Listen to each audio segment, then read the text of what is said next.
पत्रकारिता के छात्रों को अक्सर यह भ्रम हो जाता है कि समाचार के माध्यम से वह सब कुछ कर सकते हैं जो उन्होंने सोचा है। मतलब कहने का मतलब यह है कि वो उनको ऐसा लगता है कि समाचार जो हैं उसकी प्रस्तुतिकरण से या समाचार लिख करके हम किसी का अहित कर सकते हैं, किसी को दबा सकते हैं या फिर हम किसी के ऊपर आरोप प्रत्यारोप लगा सकते हैं। लेकिन यहाँ यह समझना होगा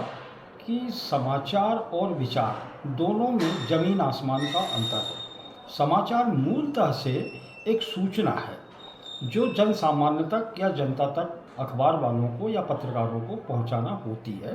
वो समाचार है। उसका माध्यम कोई भी सोर्स हो सकता है, लेकिन इसमें किसी भी तरह के विचारों का समावेश नहीं होता और इसका भ्रम पाल लिया जाता है कि सब जो हम यदि पत्रकार बन गए हैं और रिपोर्टिंग करने लगे हैं और हमें समाचार लिखने का मौका मिला तो हम अपना ओपिनियन या अपने विचार को भी उस समाचार के अंदर प्रस्तुत कर देंगे और जिससे कि हम जिसका अहित करना चाह रहे हों या फिर जिसके साथ में हम अपनी दुश्मनी निकालना चाह रहे हों या किसी एक पक्ष के बारे में हम कुछ चीज़ें कहना चाह रहे हों, वो सारी चीज़ों की हमें स्वतंत्रता मिल जाती है। तो यहाँ ये कहा जाए, स्पष्ट रूप से हम ये बता दूं कि समाचार में आपके विचारों का कोई महत्व नहीं होता और समाचार में किसी भी तरह के विचारों का समावेश नहीं किया जा सकता। समाचार मूलतः से समाचार है और विचार मूलतः से विचार है। इन दोनों का सामंजस्य या इन दोनों को एक प्लेटफॉर्म पे जोड़ना संभव नहीं है। आप यदि इस मानसिकता के साथ में यदि पत्रकारिता में प्रवेश किया जा रहा हो तो ये कहा जाए कि आप पत्रकार बन गए हैं और समाचारों का लेखन या समाचारों का प्रस्तुतिकरण आपके हाथ में है, तो वहाँ आपकी मानसिकता या आपके विचार भी हावी होंगे, इसकी संभावना कतई नहीं है। आप मूलतः से यहाँ स्वतंत्र नहीं हैं अपने विचारों को अभिव्यक्त करने के लिए। समाचार अभिव्यक्ति का माध्यम, विचारों की अभिव्यक्ति का माध्यम नहीं है। विचार आपके निजी हैं, विचार आपके स्वतंत्र हैं।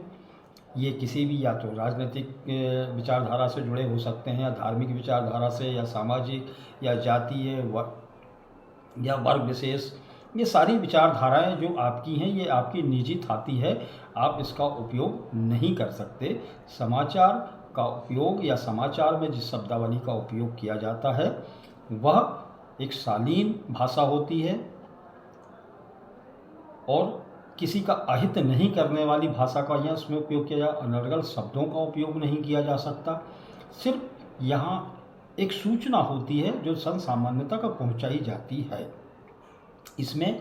आप किसी भी तरह का गणित या गुणाभाग या आप शब्दों का खेल या शब्दों का मायाजाल यहाँ किसी भी तरह बुना नहीं जा सकता। इस बात का ध्यान रखना होता है कि समाचार को हम जिस माध्यम से प्राप्त करते हैं उसी माध्यम से एक सामान्य भाषा में, सामान्य लहजे में, जन समझ के साथ में तार्किक रूप से उनको प्रस्तुत किया जाता है। यहाँ विचारों का कोई मेल जोल नहीं होता। हो सकता है कि वो समाचार जिसका आप प्रस्तुतिकरण कर रहे हों वो आपके विचारों से मैच नहीं करता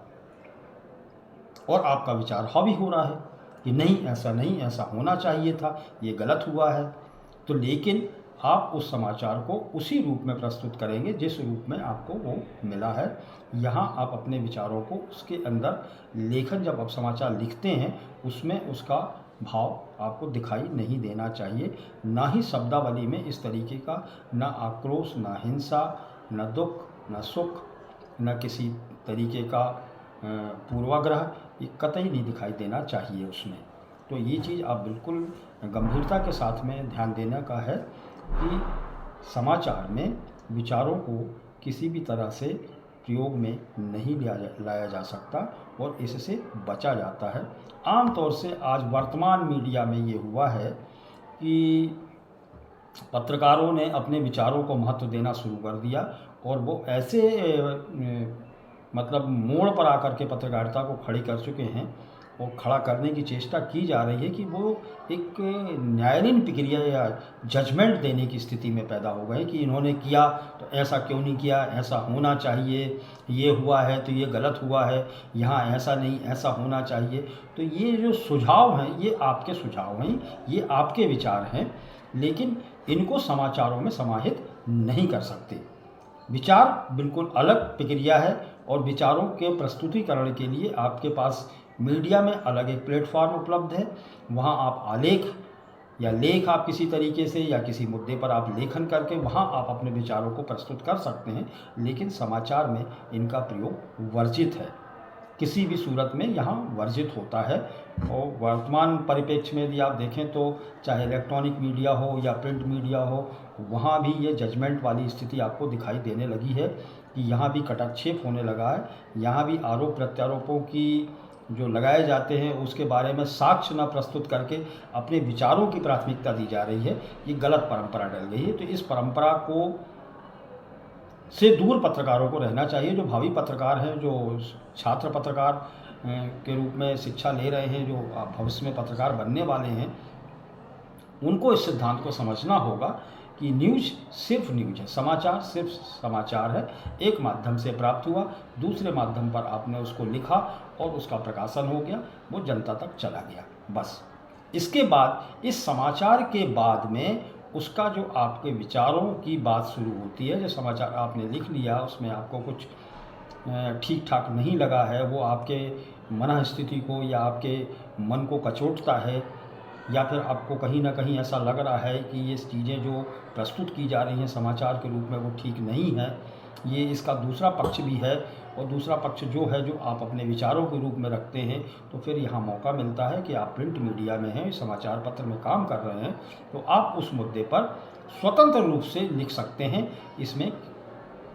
किसी भी तरह का व्यवधान पैदा नहीं करता, क्योंकि इस तरीके के जो आलेख आप विचारों के प्रस्तुत करते हैं इसकी जिम्मेदारी आपकी स्वयं की होती है, उसमें संपादक भी जिम्मेदार नहीं होता। तो विचार सिर्फ आपके ही निजी होते हैं, और इसके लिए यदि विचारों में यदि किसी भी तरह का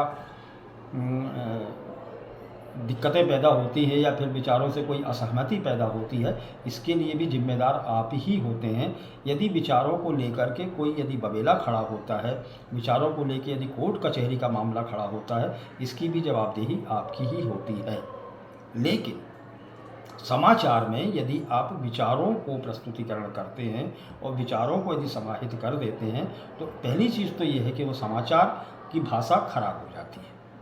दूसरी चीज़ ये है कि आप उसमें विचार हावी हो जाते हैं, तो वो समाचार नहीं बचता, मतलब वो ना समाचार बचता है ना विचार बचता है। अब ऐसी में दुविधा की स्थिति पैदा हो जाती है कि जन सामान्य या जनता, आपका पाठक वर्ग जो समाचार को पढ़ रहा है, वो संतुष्ट नहीं हो पाता, बल्कि उसको कन्फ्यूजन की स्थिति पैदा हो जाती है। वो भ्रमित हो जाता है कि वाकई में कहा क्या जा रहा है, और उसकी समझ में भी नहीं आ पाता कि आप एक जो समाचार पत्र है उस समाचार में कहना क्या चाह रहा है, और उसकी कथनी और करनी में यहाँ अंतर दिखाई देने लगता है कि वो कहना कुछ और चाह रहा है, कह कुछ और रहा है। इसमें यह होता है कि एक तो सूचना सही ढंग से लोगों तक नहीं पहुंच पाई, दूसरा उस समाचार में आपने विचारों को थोप दिया आपने, तो फिर वो समाचार वैसे ही खराब हो गया, उसमें आपके विचार, आपका ओपिनियन शामिल हो गया, तो फिर वो समाचार नहीं बचा। तो समाचारों में चेष्टा ये होनी चाहिए कि समाचार लोगों को सिर्फ जागरूक करने के लिए या उनको सूचित करने के लिए ही प्रस्तुत किए जाएं, और समाचारों की भाषा के ऊपर भी ध्यान रखा जाए कि समाचारों की भाषा आज लगभग देखने को मिल रहा है कि आम तौर से पत्रकारिता की भाषा इस समय संतुलित ना होकर के असंतुलित भाव से चल रही है, और इसमें दूर दूर तक क्या बहुत सारे समाचार पत्रों में दिखाई देता है कि उसमें अब भाषा ही एक दिक्कतें कहा जाए या भाषा ही एक गंभीरता जो होती थी समाचार पत्रों की, वो उसमें थोड़ी शिथिलता आई है, उसमें लचरता थोड़ी सी आ गई है। और दूसरा ये कहा जाए कि भाषा पे जो कमांड होना चाहिए थी पत्रकारों की, वो धीरे धीरे वो इतना लोकल स्तर पर पहुंच गई है कि पत्रकार अब समाचारों के साथ में भी न्याय नहीं कर पा रहे हैं। तो ज़रूरी है कि आपकी भाषा हो और आप लोकल भाषा का इस्तेमाल कर रहे हो, लोकल बोलियों का इस्तेमाल कर रहे हो, लेकिन उनमें शब्दावली इस तरीके की होना चाहिए जो आम तरह से लोगों के मन को आहत ना करे, किसी को ठेस ना लगे। अच्छा, दूसरी चीज़ आपको ये भी गंभीरता के साथ में ध्यान रखना पड़ेगा, समाचार लिखते समय इस बात का ध्यान रखना पड़ता है कि आप किसी के ऊपर आरोप प्रत्यारोप लगाएं ज़रूर, लेकिन पदेन आरोप प्रत्यारोप होते हैं, किसी पद के, व्यक्ति विशेष का नहीं। ना ही व्यक्ति के चरित्र के ऊपर किसी तरीके का लांछन लगाने की स्वतंत्रता है यहाँ, न शब्दावली में किसी तरीके की गाली गलौज या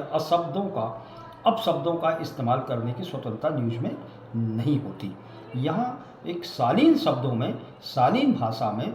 ही प्रस्तुतिकरण किया जाता है। इस बात का गंभीरता से ध्यान रखना पड़ता है। तो न्यूज़ जब भी लिखें उसमें भाषा में कभी अपने विचारों का प्रयोग न करें, भाषा को संयत रखें, शालीन रखें, अपशब्दों का उपयोग ना करें